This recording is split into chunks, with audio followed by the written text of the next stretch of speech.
갈게요. 첫 번째 페이지 보시면 이제 단어와 형태소라고 나와 있는데 기말고사 때 문법 요소를 공부하는 데 있어서 가장 중요한 것은 이제 형태소를 분석하는 연습이 굉장히 중요해요.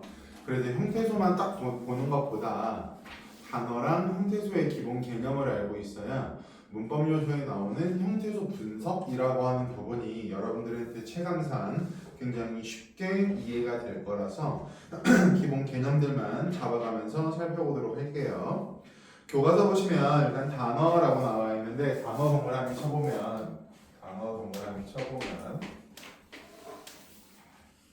단어라고 하는 건 어떤 것을 단어라고 하냐면 여기 밑줄 자립 단어는 문장에서 자립할 수 있는 것을 단어라고 설명한대요.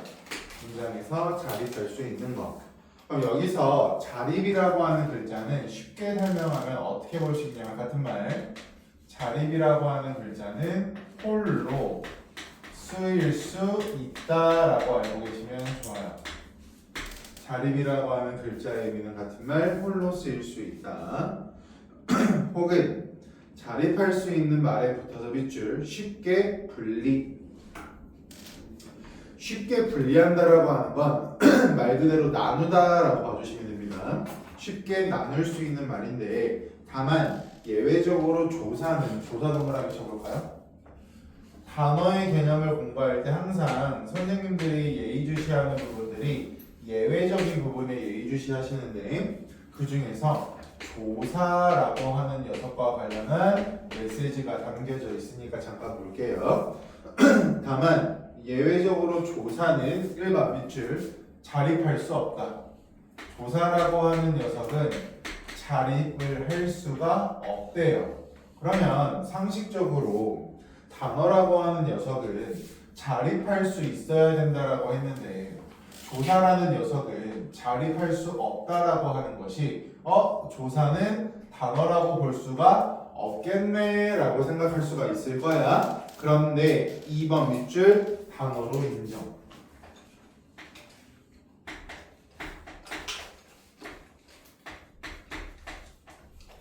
그럼 지금 여러분들께서 보고 계신 것처럼 단어라고 하는 건 자립할 수 있어야 된다 같은 말 홀로 쓰일 수 있어야 되는데 조사라고 하는 녀석은 자립할 수 없음에도 예외적으로 단어로 인정하고 있다라고 하는 이 부분이 시험 문제에 자주 나오는데 조사라고 하는 녀석을 그러면 왜 예외적으로 단어로 인정하냐면 조사라고 하는 녀석이 사용될 때는 앞에 항상 어떤 녀석이 들어오냐면 체언이라는 녀석이 들어와요. 체언이라는 건 뒤에서 배우겠지만 명사, 대명사, 수사를 체언이라고 합니다. 조사는 항상 체언과 이렇게 함께 사용되는 녀석인데 이 조사가 체언이 가지고 있는 자립성에 영향을 받아서 완벽한 자립성은 아니지만 조사도 어느 정도는 자립성을 가지고 있다. 얘를 뭐라고 말하냐면 준 자립성이라고 하는데 여기 나와 있는 준이라고 하는 글자를 50%라고 생각하고 계시면 좋아요.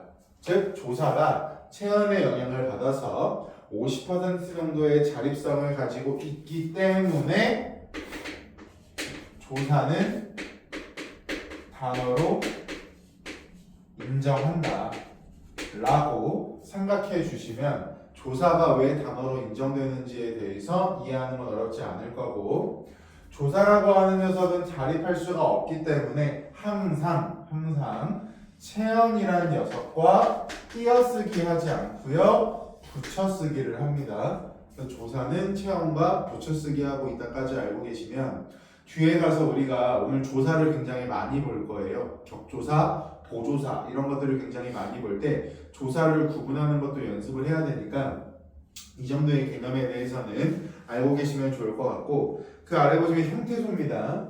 형태소라고 하는 건 저희가 중간고사 때 의문의 변동할 때 그 개념을 잡는 부분으로 인해서 가끔씩 봤던 부분 중에 하나인데 형태소 보시면 밑줄 의미를 가지고 있는 가장 작은 말의 단위.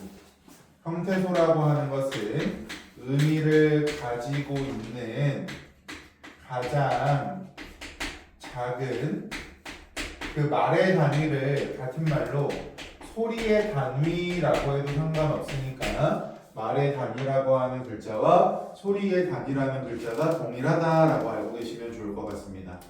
네, 그 아래 보시면 뭐 실질 형태소, 자립 형태소 이런 것들이 나와 있는데 여기서는 그 형태소의 개념이 중요한 것이 아니라 제일 아래 보시면 예문이 하나가 나와 있을 거예요. 박스.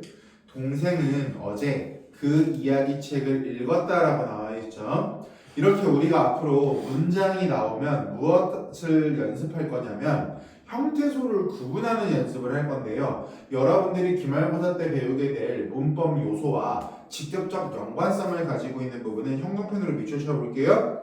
동생은이라고 하는 부분 형광펜 밑줄 쳐보시고요. 이야기책을 밑줄 쳐보시고요. 읽었다를 밑줄 쳐보세요. 이 세 부분의 형태소 분석을 여러분들이 굉장히 많이 연습을 하셔야 됩니다. 그래서 형태소만 분석해도 문법 요소의 절반 정도는 이미 완성이 되었다라고 볼 수 있는데 예를 들어서 읽었다라고 하는 녀석을 가지고 우리가 좀 몇 번 연습을 한번 해보도록 할게요. 읽었다라고 하는 녀석만 놓고 봤을 때 우리는 이 녀석을 뭐라고 알고 있냐면 용언이라고 알고 있어요. 여기서 말하는 용언이라고 하는 건 동사와 형용사를 용언이라고 하겠죠. 그럼 저희가 중간고사 때도 배웠던 건데 이러한 용언의 구성 요소가 어떻게 되니? 라고 제가 여러분들께 질문을 하면 여러분들은 어간과 어미로 분리를 할 수 있습니다 라고 설명을 할 거예요. 그럼 여기서부터 지금 잡고 있는 이유가 저 녀석의 형태소를 분석할 때 여러분들이 어떻게 해야 될지 모르니까 그 단계를 보여드리려고 기본 개념부터 수업을 하고 있고요. 그러면 용언의 구성 요소가 어간과 어미로 구성되어 있습니다라고 하는 특성 하나와 두 번째,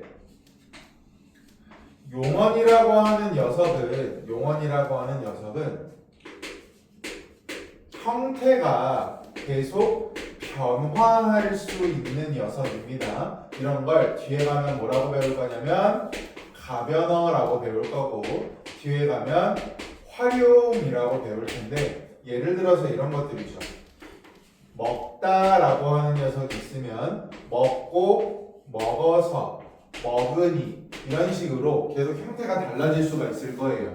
이런 것을 용언이 형태가 달라진다, 형태가 변화한다라고 설명을 하는데 그럼 여기 나와 있는 예문을 가지고 용언의 구성 요소인 어간과 어미를 분석해 보면 어간이라고 하는 녀석은요 용언이 형태가 변화될 때 형태가 달라지지 않고 그대로 고정되어 있는 부분을 어간이라고 설명을 해요. 그럼 먹다, 먹고, 먹어서, 먹으니에서 형태가 고정되어 있는 이 먹이라고 하는 부분을 우리는 뭐라고 한다? 간이라고 설명을 할 거고요. 용언의 형태가 변화할 때 형태가 계속 변화되는 달라지는 부분들을 우리는 어미라고 설명을 하니까 다, 고, 어서, 은이 이렇게 형태가 달라지는 뒷부분을 우리는 어미라고 설명을 합니다. 여기까지 이해되었죠? 그럼 이 두 가지를 가지고 한 가지만 더 추가해 볼까요? 세 번째, 용언이라고 하는 녀석이 이렇게 형태가 달라지니까 형태소를 분석할 때는 용언의 기본형을 생각해 보시면 좋은데 용언의 기본형은요 무엇 다의 형태로 바꿀 수 있는 것들을 용언의 기본형이라고 설명을 합니다. 그럼 만약 읽었다라고 하는 녀석의 형태소를 분석해봐라 라고 하면 어떻게 하시면 되냐면 일단 읽었다라고 하는 녀석의 기본 형태를 먼저 떠올려 보세요. 그럼 얘는 있다라고 하는 두 글자로 기본 형태를 뽑을 수 있다라고 생각을 하겠죠. 그 다음 두 번째입니다. 용언이라고 하는 건 어간과 어미로 구성되어 있다라고 했으니까 앞에 나와 있는 것을 우리는 어간이라고 할 거고 뒤에 나와 있는 다라고 하는 것을 어미라고 설명을 할 겁니다. 어간, 어미는 항상 같이 쓰이는 녀석들이라고 기억하고 계시면 좋아요. 그럼 여기 나와 있는 있다라고 하는 건 어간과 어미로 구성되어 있는데 앞에 나와 있는 것과 숨은 그림 찾기를 한번 해보시면 기본 형태에 원래 없었던 어시라고 하는 녀석이 추가가 되었다라고 하는 건 여러분들이 눈으로 확인하실 수가 있겠죠? 그럼 얘는요 어떻게 구성된 단어가 될 거냐면 어간 하나와 갑자기 추가된 어시라고 하는 녀석 하나와 다라고 하는 녀석 하나로 형태소를 분석할 수 있다. 형태소를 분리할 수 있다라고 생각하시고 형태소를 쪼개보시면 돼요. 그럼 또 하나 예를 들어서 여러분들이 한번 연습을 해볼게요. 형태소 분석은 무조건 연습하는 게 중요하거든요. 만약에 간다라고 하는 저 녀석의 형태소를 분석하는 게 나왔습니다. 그럼 여러분들이 저 간다라는 게 나왔을 때 형태소를 분석하려면 간, 끊고, 다 이렇게 분석하는 것이 아니라 앞에서 알려드렸던 이 세 가지 과정을 반드시 기억하라고 했었죠. 그럼 똑같이 적용을 한번 해볼게요. 이 간다라고 하는 녀석의 형태소를 분석해보자 라고 했을 때는 이 녀석의 기본 형태를 먼저 떠올리라고 했습니다. 그럼 간다의 기본 형태는 가다라고 하는 것 여러분들이 이해하는 데 있어 어렵지 않으실 거예요. 그럼 여기서 가다라고 하는 글자에서 가라고 하는 것은 어간이 될 거고 다라고 하는 것은 어미가 되니까 가와 다의 가운데에 슬러시를 끊어 놓으면 형태소 분석이 끝났다라고도 볼 수가 있을 겁니다. 근데 가다라고 하는 기본 형태와 간다라고 하는 글자를 봤더니 갑자기 원래 없었던 니은이라고 하는 녀석이 추가가 된 것을 확인할 수가 있겠죠. 그래서 이 간다라고 하는 녀석의 형태소를 분석하면 가라고 하는 녀석과 니은이라는 녀석과 다라고 하는 녀석이 결합되어 있다라고 분석할 수가 있을 거라고요. 되었어요? 교과서 보시면 옆에 빈 공간은 다양한 예문을 적어가면서 여러분들이 연습하거나 교과서에 없는 예문들을 제가 적을 때 필기할 수 있는 공간을 만들어 놓은 거니까 거기다가 계속 적어가면서 다양한 케이스에 대해서 연습하셔도 되고요. 또 하나 예를 들어 볼까요? 마지막으로 연습 한번 해볼게요. 먹는다라고 하는 녀석이 있다라고 가정을 한번 해볼게요. 먹는다. 그럼 여러분들이 이 먹는다랑 관련해서 형태소를 분석한다라고 하면 아직 형태소 분석에 어려움을 겪고 있는 친구들이라고 가정했을 때는 제가 방금 말씀드린 단계대로 가시는 게 좋아요.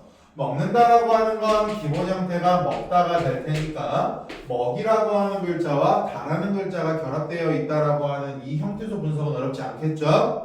숨그림 찾기를 했더니 원래 없었던 는이라고 하는 녀석이 들어가 있는 걸 여러분들이 확인하실 수가 있을 거예요.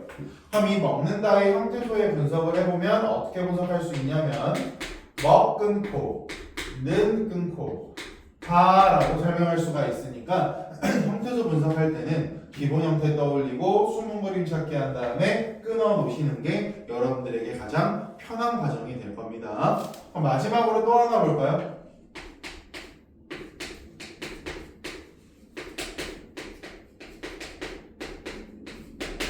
먹었겠다라고 하는 용언이 있다라고 가정을 한번 해볼게요. 그럼 이 먹었겠다라고 하는 녀석의 형태소를 분석해봐라 라고 하면 기본 형태 먹다가 될 거고 숨은 그림 찾기 하니까 어시라는 녀석도 있고 get이라고 하는 녀석도 들어가 있는 걸 여러분들이 확인하실 수가 있을 거예요.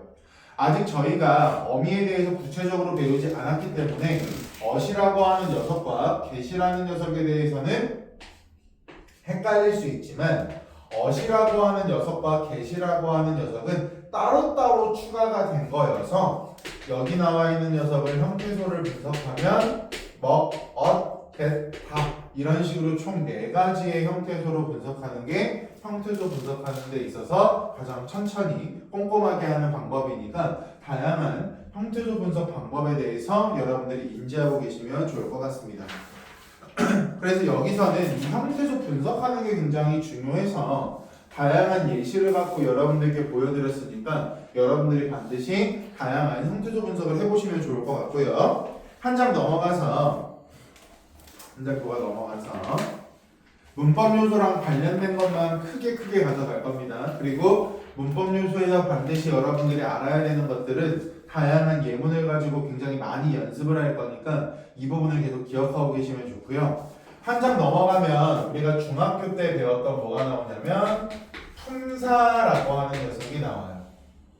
이 품사를 배워야 되는 이유는 이따가 아래 표도 나와 있는데 그 표를 통해서 설명을 드릴 테니까 같이 보도록 하겠습니다.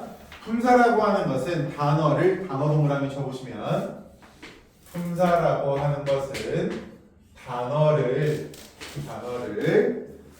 여기 가로 쳐보자. 형태적, 기능적, 의미적 성질. 형태적, 기능적, 의미적 성질. 그 괄호 친 것들을 전부 다 우리는 앞으로 뭐라고 부를 거냐면 품사를 분류하는 기준이라고 부를 거예요. 얘를 품사 분류 기준이라고 합니다. 그래서 품사에서는 품사 분류 기준이 뭐가 있냐라고 물어본다면 형태, 기능, 의미가 있습니다 라고 여러분들이 알고 계시면 돼요. 형태, 기능, 의미 이어서 볼게요.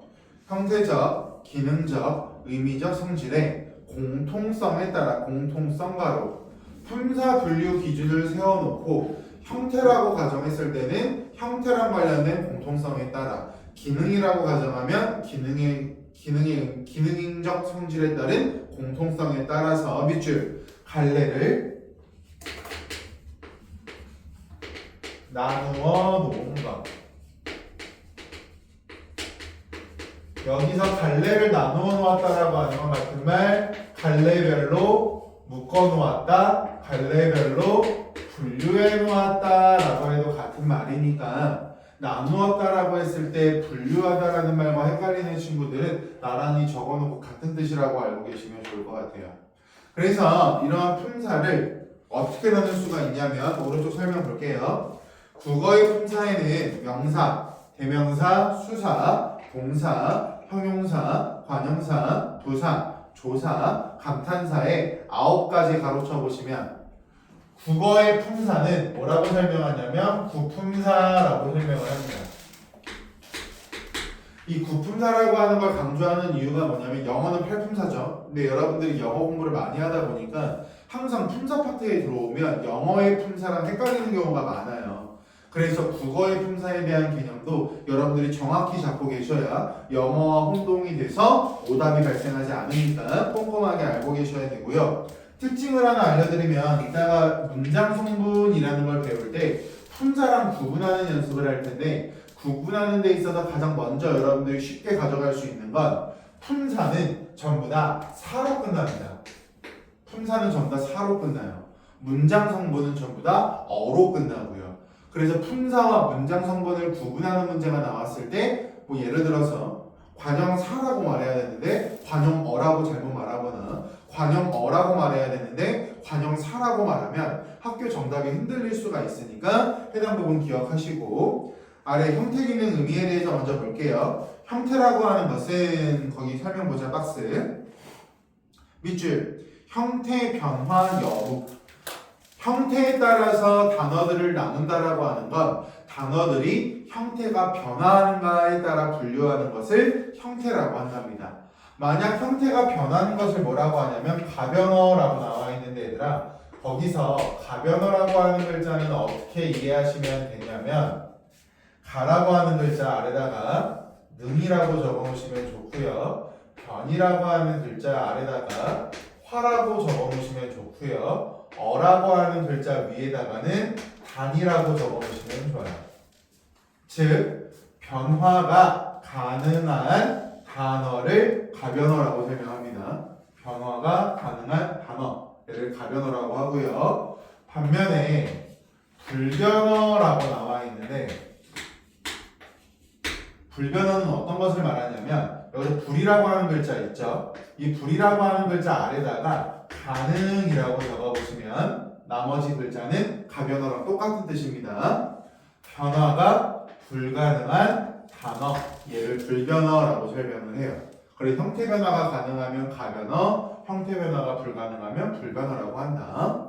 두 번째 갈게요. 기능 동그라미 쳐보시면 기능이라고 하는 건 여기 밑줄 문장 내에서 해당 단어가 수행하는 기능, 같은 말, 수행하는 역할을 기준으로 나누는 것을 기능이라고 하는데 총 5가지로 분류할 수가 있대요. 첫 번째 체현 동그라미. 체현이라고 하는 거 밑줄 쳐볼까요? 주어, 목적어, 보어의 역할을 한다. 얘가 진짜 우리 기말고사에 많이 나올 겁니다. 용언 동그라미 쳐보시면 밑줄 서술어의 역할, 수식원 동그라미 밑줄 꾸며주는 역할, 관계원 동그라미 다른 단어들과 관계를 맺어주는 역할, 독립원 동그라미 여기 밑줄 다른 단어들과 관계없이 독립적인 역할을 한다. 이걸 독립원이라고 설명을 한대요. 아래 보시면 의미 나와 있는데 의미에 따라서 품사를 구분하는 것은 밑줄 단어 부류가 지닌 의미. A라고 하는 단어가 A의 의미를 가지고 있다면 A 그룹으로 묶고 B라고 하는 단어가 B의 의미를 가지고 있다면 B의 의미로 묶는다 라고 생각해 주시면 어렵지 않을 것 같습니다. 아래 보시면 형태, 기능, 의미에 따라서 품사를 분류해 놓은 그림이 나와 있는데 형광펜 꺼내서 이번에 기말고사랑 직접적 연관성을 가지고 있는 부분을 한 번 더 체크를 해보면 체현, 수식원, 관계원, 용언 이번에 기말고사에 나오는 문법 요소에서 여러분들이 막힘없이 하기 위해서 품사에서 꼭 알아야 되는 건 체현, 수식원, 관계원, 용언입니다. 얘를 알아야 문법 요소가 쉬워요. 그건 당연히 다음 주에 배우면서 연결이 되실 거고요. 한 장 넘어가서 그럼 조금 그 품사에 대해서 구체적으로 살펴보도록 하겠습니다. 체현이라고 나와 있는데 체현의 첫 번째 명사입니다. 명사라고 하는 것은 사람이나 사물, 장소나 시간, 행위 등의 동그라미 이름. 명사라고 하는 것은 다양한 대상의 이름을 나타내는 것을 명사라고 한대요. 그럼 얘를 쉽게 기억하려면 여기 나와 있는 이 명이라고 하는 글자 위에다가 성이라고 적어 놓으시면 좋아요. 성명. 성명이라고 하는 건 일반적으로 이름을 성명이라고 하니까 기억하기 어려울 때는 성이라고 하는 글자를 좀 적어 놓으시면 좋을 것 같고요. 아래 두 번째 보시면 대명사라고 나와 있어요. 대명사라고 하는 건 이 대라고 하는 글자 아래다가 신이라고 한번 적어보세요. 즉 명사를 대신하는 것을 대명사라고 설명합니다. 명사를 대신한다. 근데 여러분들이 이 대명사는 잘 모르는 경우가 있어서 아래 나와 있는 대명사의 예시를 잠깐 볼게요. 대명사는 영어처럼요. 여기 첫 번째 가로쳐 볼게. 인칭 대명사. 1인칭, 2인칭, 3인칭 대명사들이 있고요. 오른쪽 지시대명사 가로쳐 보시면 뭐 여기, 그곳, 저것이라고 나와 있는데 옆에다가 플러스 이거 적어보세요. 이, 그, 저 이것, 그것, 저것이라고 할 때 이그저라고 하는 것도 대명사의 대표적인 녀석들이니까 대명사를 잘 모르시는 분들은 이걸 알고 계시면 좋을 것 같고요. 아래 보시면 무엇, 언제, 아무, 누구, 자기, 당신 이런 것들도 대명사로 사용되는 경우가 있다라고 하니까 대명사를 잘 모르시는 분들은 교과서에 나와 있는 예문으로 확인하시면 좋을 것 같습니다. 아래 보시면 수사라고 나와 있죠. 수사는 쉬워요. 이 수라고 하는 글자에 동그라미 쳐보시면 말 그대로 이 수사에 나와 있는 이 수라고 하는 게 숫자라고 알고 계시면 돼요. 숫자. 그래서 숫자랑 관련된 것들을 수사라고 하니까 해당 부분 가이드라인 잡아 놓으시고 아래 수식원으로 들어가면 수식원은 별표 5개 박아 보실까요? 여기가 여러분들이 굉장히 많이 어려워하고 헷갈리는 포인트고요. 얘를 정확히 잡아야 문장 성분이나 문법 요소가 편하세요. 첫 번째입니다. 관형사라고 나와 있는데 관형사는 밑줄 체현 앞에서 앞이라고 하는 글자 동그라미 밑줄 체현을 꾸며주는 단어 체현을 꾸며주는 단어 반면에 아래 부사 보세요. 부사는 밑줄 용언을 꾸며주고요. 오른쪽 가로 부사 관형사 문장 전체를 꾸며준대요. 그럼 예를 들어볼까요? 친구가 너무 느리게 와서 빨리 가자라고 말하고 있고요. 반면에 옷은 옷인데 새로 산 옷을 우리가 새 옷이라고 설명을 할 겁니다. 그럼 일단 품사를 배우고 있으니까 간단한 예시를 통해서 적용을 해보면 이 가자라고 하는 것의 기본 형태는 가다라고 바꿀 수가 있을 테니까 얘를 우리가 용언이라고 설명을 할 거고 옷이라고 하는 글자는 체언이 될 겁니다. 명사가 되겠죠. 근데 가는 건 가는 건데 빨리 가자라고 빨리라고 하는 녀석이 용언을 꾸며주고 있고 옷은 옷인데 new라고 하는 의미를 가지고 있는 새라고 하는 녀석이 뒤에 나와 있는 옷을 꾸며주고 있어요. 그럼 방금 우리가 체크했던 것처럼 용언을 꾸며주는 이 녀석을 우리는 뭐라고 말하고 부사라고 말하고 체언을 꾸며주는 이 녀석을 우리는 뭐라고 말한다? 관형사를 말한다. 근데 제가 여기를 체크해보라고 한 이유가 뭐냐면 여기를 여러분들이 힘들어하는 이유가 문장 성분 가서 배우겠지만 관형사나 부사 같은 경우에는 뒤에서 우리가 배우게 될 문장 성분에 나오는 관형, 어나, 부사, 어와 구분하는 데 있어서 여러분들이 굉장히 많이 어려워하세요. 그래서 부사와 관형사에 대해서 여러분들이 정확히 알고 계셔야 관형어랑 부사어를 구분하는 게 어렵지 않으니까 이 부분 캐치하고 계시면 좋을 것 같습니다. 한 장 넘어가서 용언을 갈 건데 용언도 마찬가지로 별표식 100만 개 박아보시면 용언을 공부할 때는 어떤 것이랑 같이 묶어서 공부하셔야 되냐면요. 이거예요. 우리 앞에서 형태소 분석을 하고 왔죠. 용언을 중요하게 봐야 되는 이유는 형태소 분석을 할 수 있어야 문법 요소에 나오는 다양한 장치들을 찾을 수가 있기 때문에 용언에 대해서도 여러분들이 바삭하게 인지하고 있어야 된다. 근데 용언을 보기 전에 왼쪽 날개 잠깐 보시면 용언의 구성 요소 및 용언의 활용이라고 나와 있는데요. 활용이라는 두 글자 가로쳐 보시면 활용이라고 하는 두 글자에 가로쳐 보시고 활용이라고 하는 글자에다 같은 말 적어 놓을까요? 형태가 변화한다. 형태가 변화하는 것을 활용이라고 설명을 해요. 그래서 실제 시험 문제에 활용형이라고 하는 단어가 굉장히 많이 출제가 되니까 활용이라는 두 글자에 대해서는 형태가 변화한다는 거구나.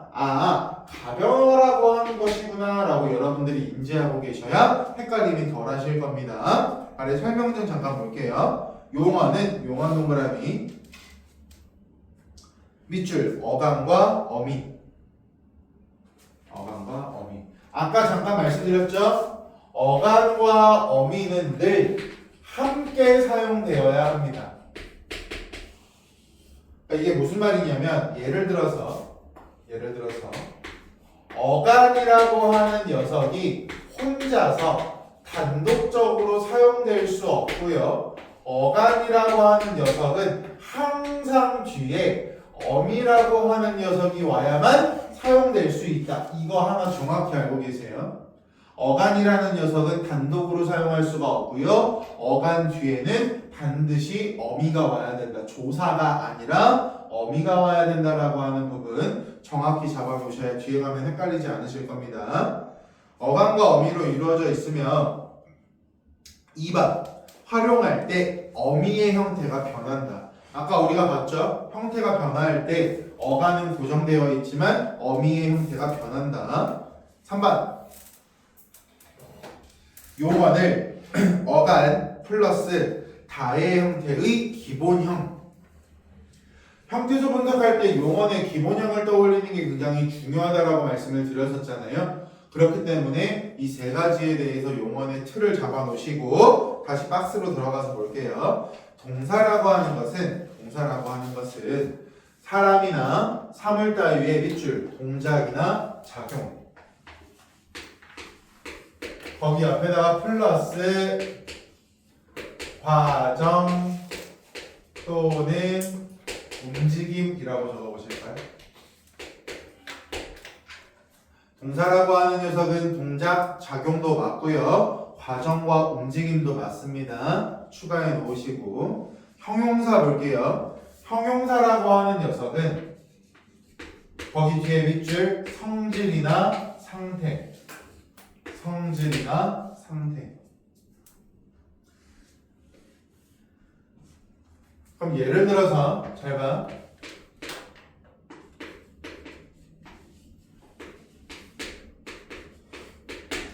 떠오른다라는 말이 있다고 가정 한번 해볼까요? 떠오른다.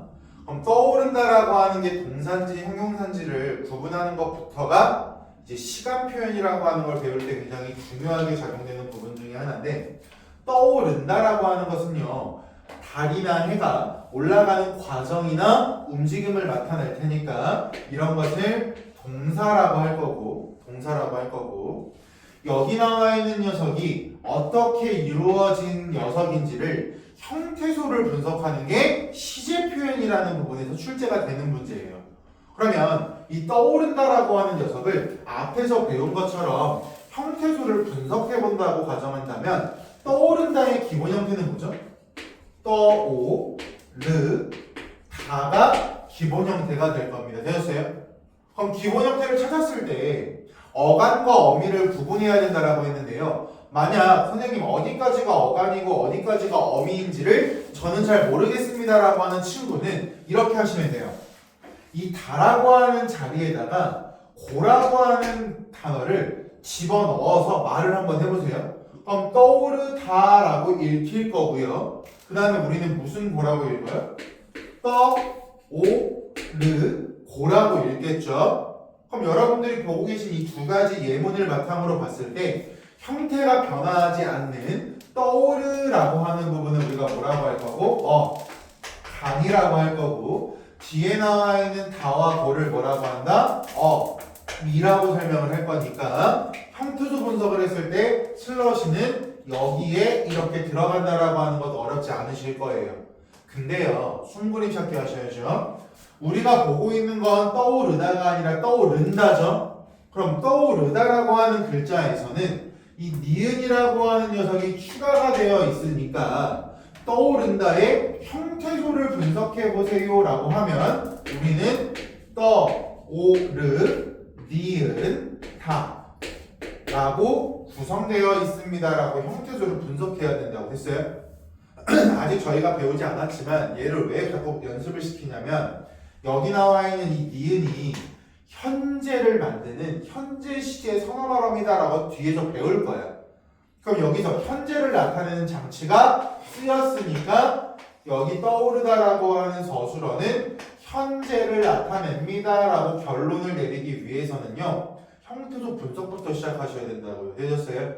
그래서 계속 형태소 분석에 대해서 강조하고 있으니까 사소한 거라도 한 번쯤은 연습하시면 좋을 것 같고요.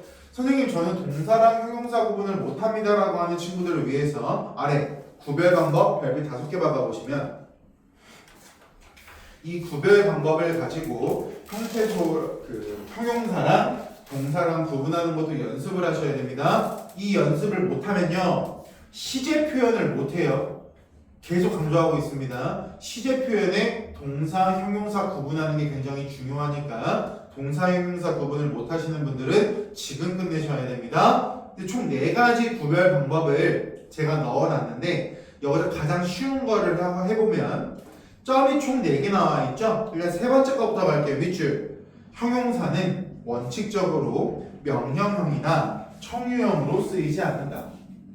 여기서 말하는 명령형이라고 하는 것은 어떤 걸 명령형이라고 하냐면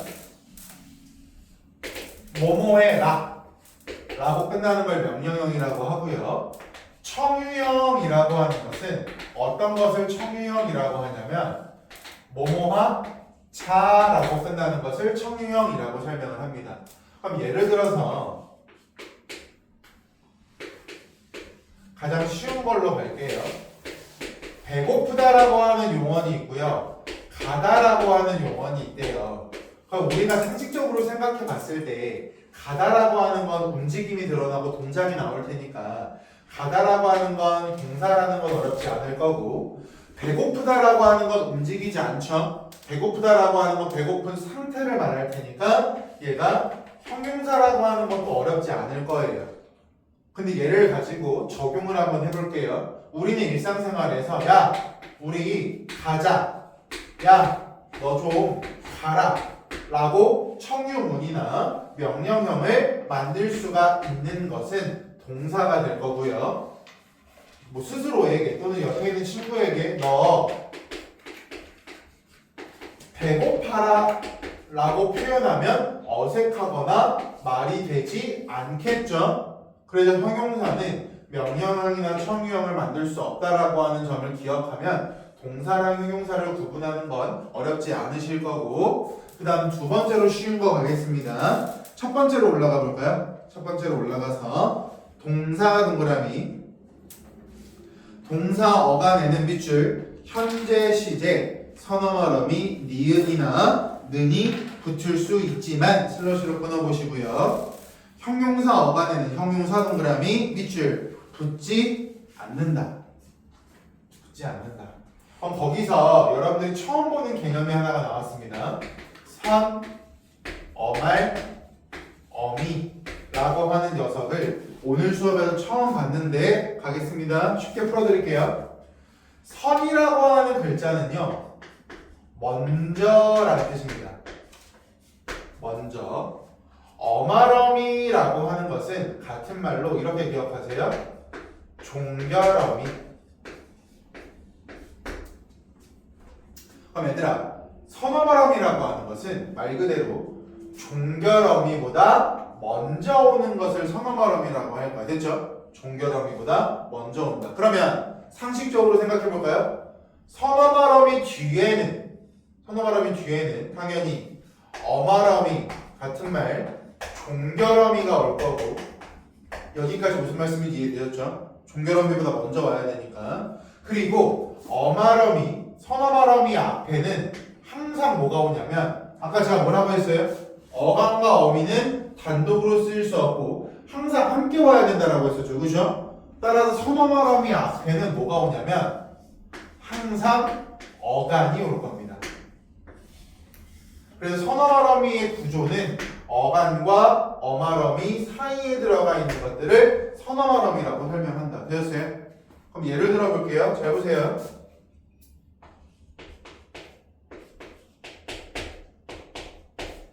먹다라고 하는 용어의 형태소를 분석해 보세요 라고 하면 우리는 먹 플러스 다라고 할 거고, 먹다, 먹고, 먹어서 먹음이라고 했을 때 이 먹을 어간이라고 하겠죠. 이해가 이해되셨어요? 그리고 먹다라고 했을 때 이 뒤에 나와 있는 걸 우리가 뭐라고 하냐면 어미라고 할 텐데, 먹다라고 하면 더 이상 뒤에 나와 있는 게 아무것도 없죠. 그럼 이 다라고 하는 녀석은 이 하나의 용언을 끝나게 한다, 끝맺는다라고 해서 이렇게 뒤에 나와 있는 것을 어말어미 또는 종결어미라고 설명을 해요.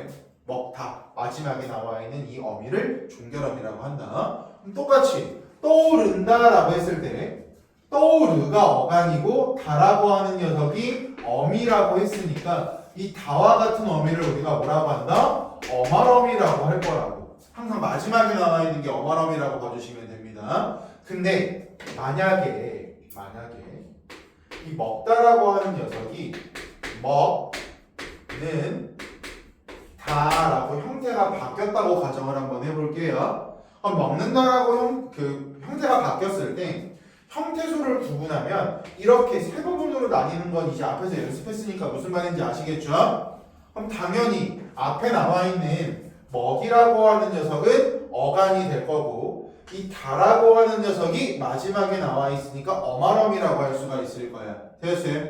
항상 마지막에 나와 있는 이 녀석은 어말어미의 역할을 한다 라고 생각하시면 이해하는 데 있어서 어렵지 않으실 겁니다. 그런데 지금 아무런 표시가 들어가 있지 않은 녀석이 하나가 있죠. 어떤 녀석이 있냐면 는. 이 는이라고 하는 녀석은요, 여러분들이 보고 계신 것처럼 어간 뒤에 나와 있고 어말어미 앞에 있으니까 이러한 는을 우리가 뭐라고 말할 수 있다? 선어말어미라고 말할 수가 있다고요.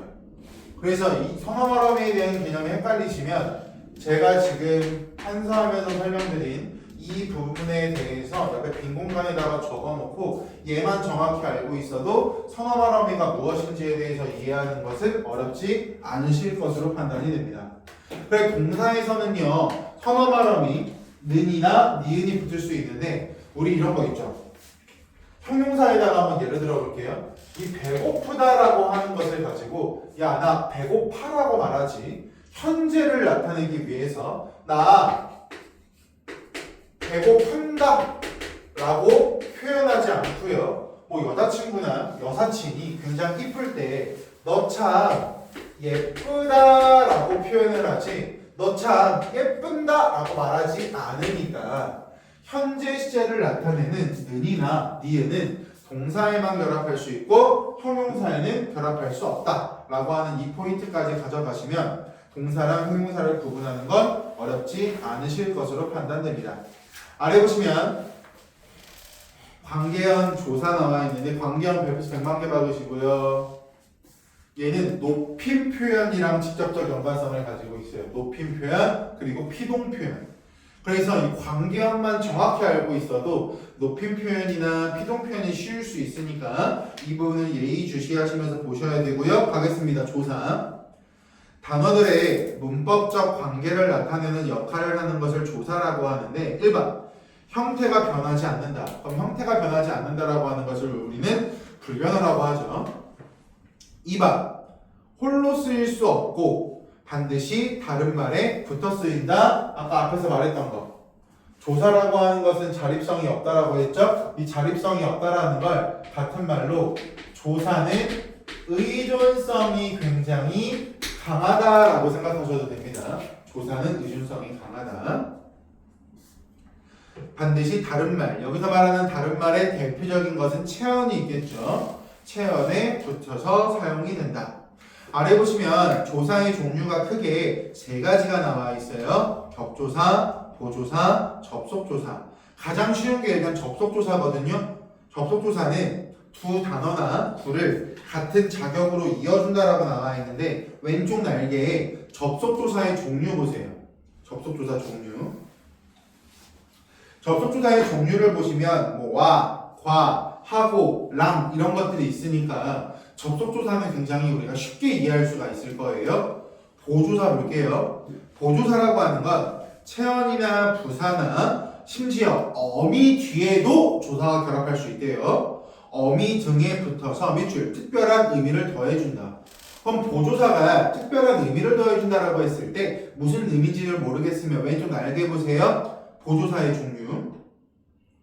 만이라고 하는 보조사를 사용하면 한정의 의미를 준대. 이게 무슨 말이냐면 강의실에 100명의 학생이 있다라고 가정을 한번 해볼게요. 근데 제가 너만 와 라고 하면 100명 중에 한 명에게만 따라오라는 메시지를 전달했죠. 이런 걸 한정이라고 할 거고 은는이 대조라고 나와 있는데 나는 잘생겼는데 너는 못생겼어 라고 말하면 잘생김과 못생김을 대조하고 있겠죠. 이렇게 어떠한 의미를 더해주는 것을 보조사라고 설명을 합니다.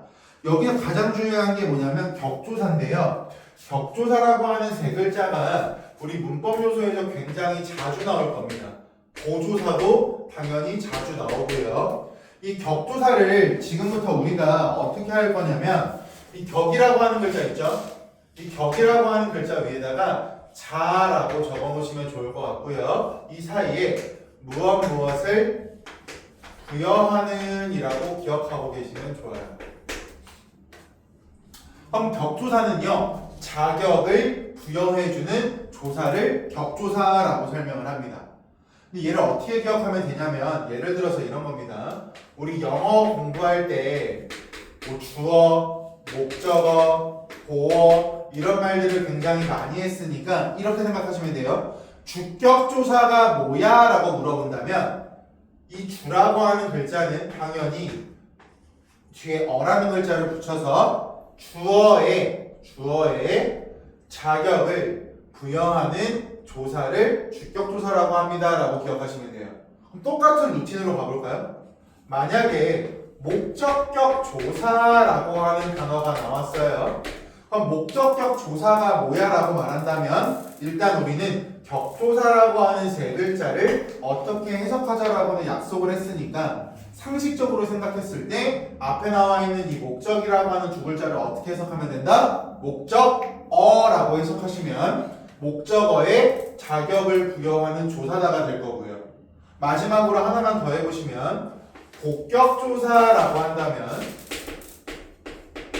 격조사라고 하는 글자의 의미는 자격을 부여하는 조사라고 약속을 했으니까 앞에 나와 있는 보라고 하는 글자 뒤에다가 어를 부착시킨 다음에 보어에 자격을 부여하는 조사라고 기억하시면 된다고 되었어요. 그래서 왼쪽 날개 보세요. 왼쪽 날개 보시면 격조사의 종류 별표시 100만 개라고 계시고 얘는 외우셔야 됩니다. 그러니까 높임 표현이나 피동 표현 들어갔을 때 격조사를 모르면 아무것도 못해요. 얘는 외우셔야 되는데 우리가 상식적으로 알고 있는 것들이 있죠. 주격조사, 목적격조사, 복격조사, 관역격조사 이런 것들은 이미 우리가 일상생활에서 많이 봤던 거고요. 혹격조사에서 혹격조사 가르쳐볼까요? 혹격조사는 낯설 수가 있는데 혹격조사는 어떤 것을 혹격조사라고 하냐면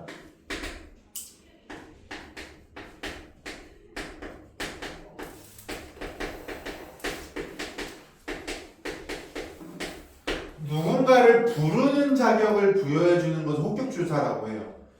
뭐 창렬아, 누구야, 뭐 이런 식으로 누군가를 부를 때 옆에 결합할 수 있는 조사를 말하고요. 서술격 조사라고 하는 건 서술어에 자격을 부여하는 조사를 서술격 조사라고 하죠. 이 격조사들을 반드시 외우셔야 뒤에 문법 요소 가면 어렵지 않으니까 얼마 없잖아요, 그죠? 외우고 계셔야 되는데 부사격 조사 가르쳐 볼까요?